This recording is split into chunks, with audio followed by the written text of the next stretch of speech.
ധന്യമായ ശ്രീമതി അംബുജ ശുദ്ധവെള്ളം ഏറ്റുനേടിക്കുന്നു.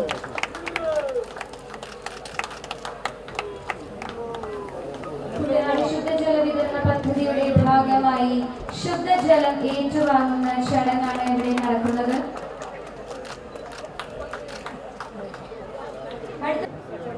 ഈ ശിലാരൂപം അനാച്ഛാദനം ചെയ്തുകൊണ്ട് കുട്ടനാട് ശുദ്ധജല വിതരണ പദ്ധതി മുഖ്യമന്ത്രി ബഹുമാനപ്പെട്ട മുഖ്യമന്ത്രി ഗുണനിലവാരമുള്ള വെള്ളം കേരളത്തിലൊട്ടാകെ പ്രത്യേകിച്ച് കുട്ടനാട്ടിലും നമ്മുടെ തീരപ്രദേശങ്ങളിലും ഇത് രണ്ടിലാണ് ഏറ്റവും കൂടുതൽ പ്രാധാന്യം കൊടുക്കുന്നത്.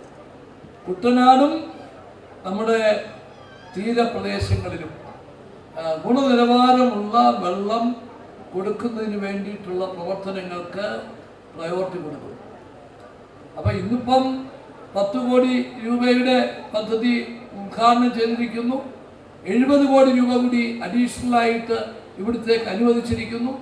അതിന് പുറമെ 204 കോടി രൂപയുടെ ഈ കുട്ടനാടിൻ്റെ കുടിവെള്ള പദ്ധതി ഗുണനിലവാരമുള്ള വെള്ളം വിതരണം ചെയ്യുന്നതിന് 100% സാധിക്കത്തക്ക വിധത്തിലുള്ള പദ്ധതികൾക്കാണ് രൂപം കൊടുത്തിട്ടുള്ളത്.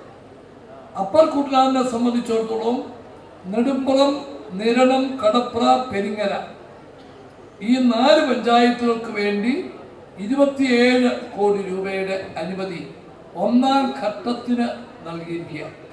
Upper Kuttanad 14 MLD treatment plant, കിണർ, ജലസംഭരണികൾ, പമ്പിംഗ് മെയിൻ, ഇത്രയും കാര്യങ്ങളാണ് 1ാം ഘട്ടമായി വെച്ച് 27 കോടി രൂപ അനുവദിച്ചിട്ടുള്ളത്.